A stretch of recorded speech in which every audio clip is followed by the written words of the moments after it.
ఇక విశాఖలోని ప్రధాని నరేంద్ర మోదీ పర్యటన దాదాపు ఖరారైంది. అయితే ప్రధాని కార్యాలయం నుంచి అధికారిక ప్రకటన రావాల్సి ఉంది. ఈ నెల 29వ తేదీన సాయంత్రం 4:30 ఏయూ ఇంజనీరింగ్ కళాశాల మైదానంలో బహిరంగ సభ జరగనుంది. అదే వేదిక నుండి అనకాపల్లి జిల్లా అచ్యుతాపురం మండలం పూడిమడకలోని ఎన్టీపీసీ నిర్మించే గ్రీన్ హైడ్రోజన్ హబ్ మరికొన్ని ప్రాజెక్టులకు శంకుస్థాపన చేయనున్నట్టు సమాచారం. సభకు ఏర్పాట్లను జిల్లా యంత్రాంగం ముమ్మరం చేసింది.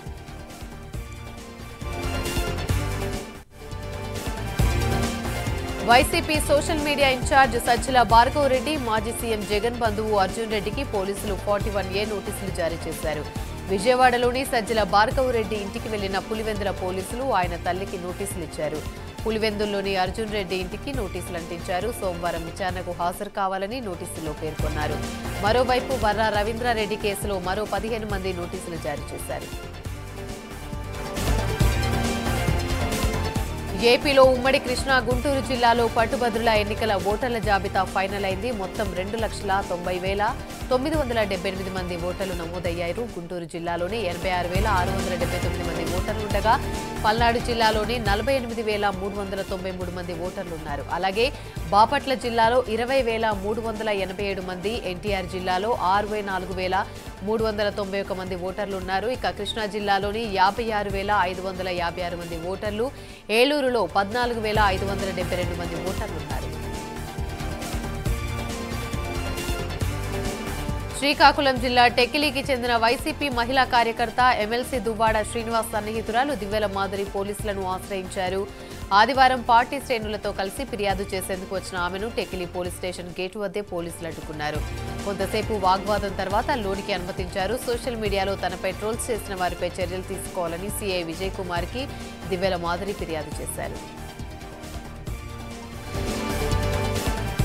అవినీతిలో జగన్ అంతర్జాతీయంగా ఎదిగిపోయారని టీడీపీ సీనియర్ నేత aquaculture development authority chairman Anam Venkatramareddy అన్నారు. గౌతమ్ అదానిని జగన్ 3 సార్లు రహస్యంగా ఎందుకు కలిశారని ప్రశ్నించారు. చంద్రబాబు కూడా అనేక మందితోని సమావేశమవుతారని తెలిపారు. అధికారికంగా వారిని కలిసి మీడియాకి సమాచారం ఇస్తారన్నారు. జగన్ తప్పు చేయకపోతే న్యాయవాది పొన్నవోలుని అమెరికాకు పంపాలంటూ సవాల్ విసిరారు. అనంతపురం జిల్లాలో జరిగిన రోడ్డు ప్రమాదంలో తాడిపత్రి మున్సిపల్ చైర్మన్ జేసీ ప్రభాకర్ రెడ్డి సంచలన వ్యాఖ్యలు చేశారు. ఆటోలన్నింటినీ బ్యాన్ చేయాలని డిమాండ్ చేశారు. అలాగే మృతుల కుటుంబాలకు ఎక్స్గ్రేషియాతో పాటు పర్మనెంట్ ఉద్యోగాలు కల్పించాలని డిమాండ్ చేశారు. ఈ డిమాండ్పై స్పందించకపోతే రేపు ఊరు మొత్తం కలెక్టర్ దగ్గర ఉంటుందని హెచ్చరించారు. అలాగే రేపు స్పందన కార్యక్రమంలో కలెక్టర్ను కలుస్తానని జేసీ ప్రభాకర్ రెడ్డి చెప్పారు. విజయవాడ పరిసరాల్లో బుడమేరుకు మళ్లీ లీకులు మొదలయ్యాయి. ఈ ఏడాది సెప్టెంబర్లో భారీ వరదల కారణంగా బుడమేరుకు గండ్లు పడ్డాయి. మంత్రి నిమ్మల రామానాయుడు ఆధ్వర్యంలో అధికారులు గండ్లను పూడ్చివేశారు. అయితే ఇటీవలి వర్షాల కారణంగా మళ్లీ బుడమేరు ఉధృతంగా ప్రవహించడంతో పూడ్చిన కరకట్ట బలహీనపడింది. దీంతో కొన్ని చోట్ల మళ్లీ లీకులు ఏర్పడ్డాయి. బుడమేరు కట్టలను పటిష్టం చేయకుండా చేతులు దులుపుకున్నారని ప్రజలు ఆందోళన వ్యక్తం చేస్తున్నారు. తూర్పుగోదావరి జిల్లా రాజనగరంలో సీఎం రిలీఫ్ ఫండ్ చెక్కులను ఎమ్మెల్యే బత్తుల బలరామకృష్ణ పంపిణీ చేశారు. నియోజకవర్గంలోని 16 మంది లబ్ధిదారులకు చెక్కులు అందజేశారు. లక్షల్లో ఖర్చు చేసి వైద్యం చేయించుకోలేని సామాన్య కుటుంబాలకు ఎన్డీఏ ప్రభుత్వం అండగా ఉంటుందని ఎమ్మెల్యే తెలిపారు. పల్నాడు జిల్లా వినుకొండలో సాంఘిక సంక్షేమ గురుకుల పాఠశాలలో వసతి గృహాన్ని మంత్రులు డోలా బాలా వీరాంజనేయ స్వామి, గొట్టిపాటి రవికుమార్ ప్రారంభించారు. పైలట్ ప్రాజెక్టుగా సింగరాయకొండలోని డిగ్రీ కళాశాలలు ఏర్పాటు చేస్తున్నామని మంత్రులు అన్నారు. పైలట్ ప్రాజెక్టు విజయవంతమైతే రాష్ట్ర వ్యాప్తంగా డిగ్రీ కళాశాలలు తీసుకొస్తామని తెలిపారు. అలాగే వసతి గృహాల్లో విద్యార్థుల ఆరోగ్యం, పరిసరాల పరిశుభ్రత సమీక్షించేలా కొత్త పథకం అమలు చేస్తామన్నారు. తెలంగాణ సీఎం రేవంత్ రెడ్డి రేపు మరోసారి ఢిల్లీకి వెళ్లనున్నారు. సెక్రటేరియట్లోని తెలంగాణ తల్లి విగ్రహ ఏర్పాటు కార్యక్రమానికి రావాలని రాహుల్ గాంధీ సీఎం రేవంత్ రెడ్డిని ఆహ్వానించనున్నారు. రాష్ట్రంలో ప్రభుత్వం ఏర్పడి ఏడాది గడుస్తుండటంతో కేబినెట్ విస్తరణపై ఫోకస్ పెట్టినట్టు తెలుస్తోంది. ఇదే విషయంపై కాంగ్రెస్ అధిష్టానం పెద్దలతో ముఖ్యమంత్రి చర్చించే అవకాశం ఉంది. అంతేకాకుండా కార్పొరేషన్ పదవులపై కూడా సీఎం చర్చిస్తారని సమాచారం.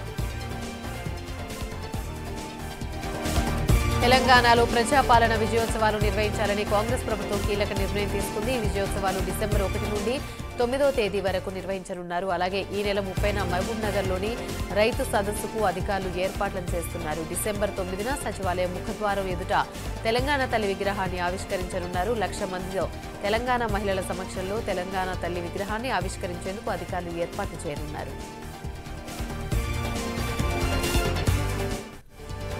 ఖమ్మం జిల్లాలోని city of terrace gardening founder Harkara Srinivas Saroja ఆధ్వర్యంలో సదస్సు నిర్వహించారు. ఈ సదస్సులో మంత్రి తుమ్మల నాగేశ్వరరావు పాల్గొన్నారు. మిద్దె తోటల్లో పురుగు మందులు వాడని కూరగాయల సాగును చేయాలని ఆయన సూచించారు.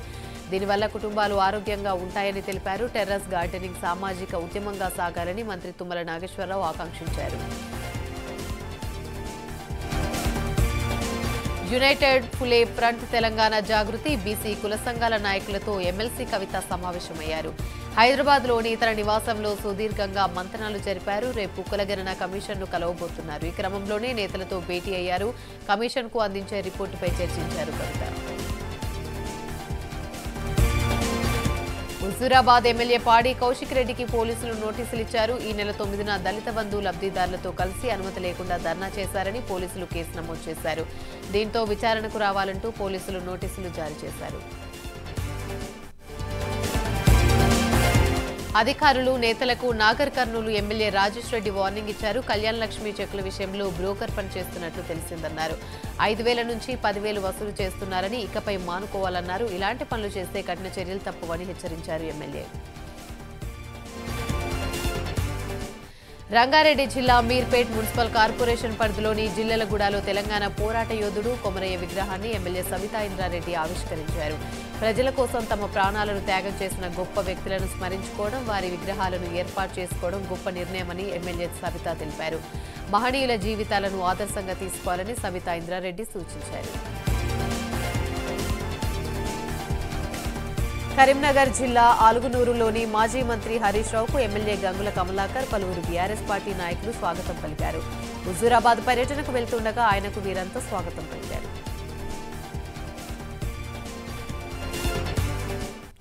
పెద్దపల్లి జిల్లాలోని మంత్రి శ్రీధర్ బాబు పర్యటించారు. ధర్మారం మండలంలోని పత్తిపాక రిజర్వాయర్ స్థలాన్ని ఇరిగేషన్ అధికారులతో కలిసి పరిశీలించారు.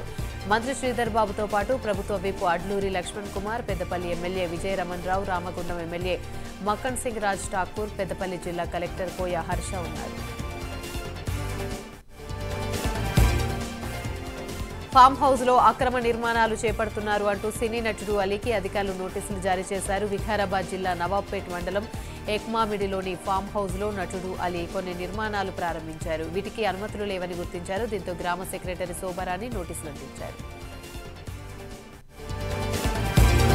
భద్రాద్రి కొత్తగూడెం జిల్లా ఇల్లందులో మాజీ ఎమ్మెల్యే ఊకే అబ్బయ్య తీవ్ర అనారోగ్యంతో మృతి చెందారు. గత కొంతకాలంగా అనారోగ్య సమస్యలతో అబ్బయ్య బాధపడుతున్నారు. ఇటీవలే అనారోగ్య సమస్యలతో ఆయన హైదరాబాద్లోని ఓ ప్రైవేట్ హాస్పిటల్లో చేరగా చికిత్స పొందుతూ ఇవాళ కన్నుమూశారు.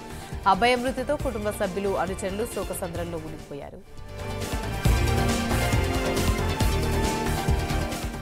తిరుచనూరు అమ్మవారి బ్రహ్మోత్సవాల ఏర్పాట్లపై తిరుపతిలోని శ్రీ పద్మావతి గెస్ట్ హౌస్ లో టీటీడీ ఈవో జె శ్యామలారావు సమీక్షించారు. బ్రహ్మోత్సవాల్లో ఎలాంటి ఇబ్బందులు తలెత్తకుండా కొన్ని ఏర్పాట్లు చేయాలని ఆయన అధికారులను ఆదేశించారు.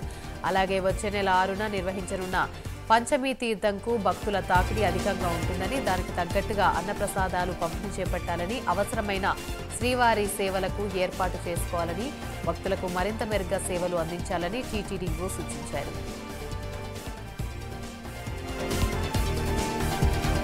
తిరుమల శ్రీవారిని సినీ నటుడు శివాజీ దర్శించుకున్నారు. ఉదయం నైవేద్య విరామ సమయంలో శ్రీవారిని దర్శించుకుని మొక్కులు చెల్లించుకున్నారు. శివాజీకి ఆలయ అధికారులు స్వాగతం పలికారు, దర్శన ఏర్పాట్లు చేశారు. దర్శనం అనంతరం వేద పండితులు ఆశీర్వచనం చేసి తీర్థ ప్రసాదాలు అందజేశారు. కొత్త పాలక మండలి వచ్చిన తర్వాత తిరుమలలోని ఏర్పాట్లు బాగున్నాయని శివాజీ అన్నారు.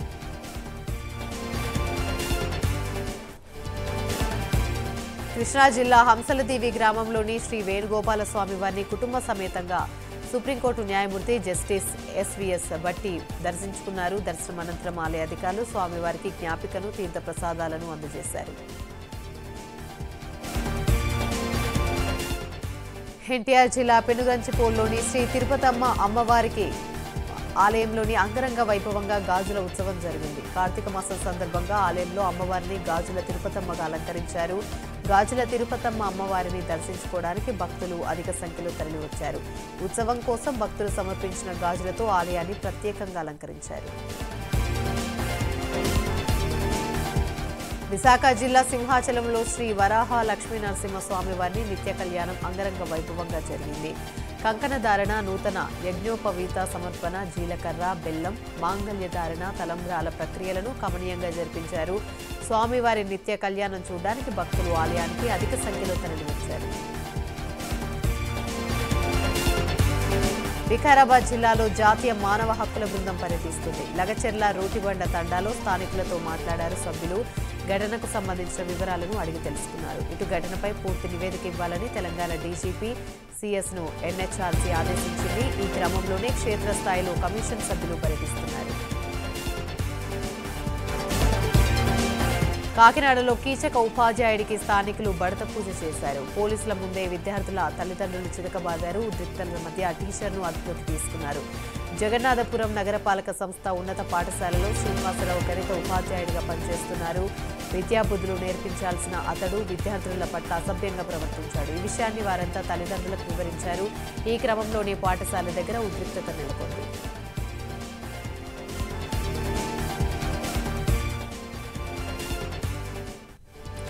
విశాఖపట్నం గాజువాక జంక్షన్లోని అఖిలపక్ష కార్మిక సంఘాలు ర్యాలీ చేపట్టాయి. కార్మిక ప్రజా వ్యతిరేక విధానాలకు వ్యతిరేకంగా విశాఖ ఉక్కు పరిరక్షణ పోరాట కమిటీ ఆధ్వర్యంలో ఊరేగింపు నిర్వహించారు. పాత గాజువాక నుంచి కొత్త గాజువాక వరకు పాదయాత్ర చేశారు. హైదరాబాద్ ట్యాంక్ బండ్ దగ్గర మాజీ సర్పంచులు నిరసనకు దిగారు. పెండింగ్ బిల్లుల విషయంలో ప్రభుత్వం తప్పుడు లెక్కలు చూపించింది అంటూ ఆందోళన చేపట్టారు. తెలంగాణ సర్పంచుల జేఏసీ రాష్ట్ర అధ్యక్షుడు సూర్య యాదయ్య ఆధ్వర్యంలోని నిరసన చేపట్టగా పోలీసులు వారిని అరెస్టు చేసి స్టేషన్కు తరలించారు. దక్షిణ కోస్తా రైల్వే జోన్ ఏర్పాటుకు మరో అడుగు పడింది. విశాఖలోని దక్షిణ కోస్తా రైల్వే జోన్ కార్యాలయం కోసం 9 అంతస్తుల భవన నిర్మాణానికి రైల్వే శాఖ టెండర్లు పిలిచింది. 2 సెల్లార్లు పార్కింగ్తో కలిపి మొత్తం 11 అంతస్తుల భవనాన్ని నిర్మించనున్నారు. 149 కోట్ల 16 లక్షల రూపాయల అంచనా వ్యయంతో భవనాల నిర్మాణానికి ప్రతిపాదనలు చేసింది. 2 ఏళ్లలోని భవనాల నిర్మాణాలు పూర్తి చేయాలని రైల్వే శాఖ గడువును నిర్దేశించింది. టెండర్ల దాఖలుకు తుది గడువు డిసెంబర్ 27గా నిర్ణయించింది.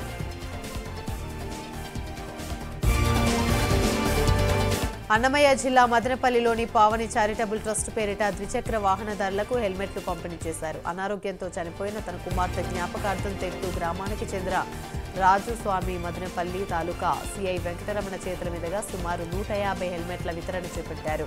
ప్రతి ఏడాది హెల్మెట్లు పంపిణీ కార్యక్రమం చేపడుతున్నానని రాజుస్వామి తెలిపారు. ప్రాణాల్ని కాపాడుకోవాలని సిఐ వెంకటరమణ సూచించారు.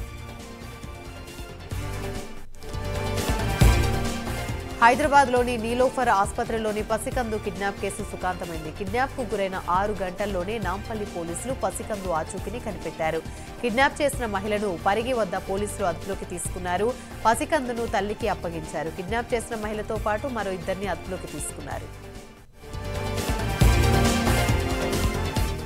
సిద్దిపేట జిల్లా ఉస్నాబాద్లోని కొండచిల్వ ప్రత్యక్షం కావడంతో ఎల్లమ్మ చెరువులోని మత్స్యకారులు చేపల కోసం వేసిన వలకు కొండచిలువ చిక్కింది. కొండచిలువను మత్స్యకారులు చెరువు కట్టపైన తీసుకొచ్చారు. సమాచారం అందుకున్న ఫారెస్ట్ అధికారులు కొండచిలువను పట్టుకొని అడవిలో వదిలిపెట్టారు.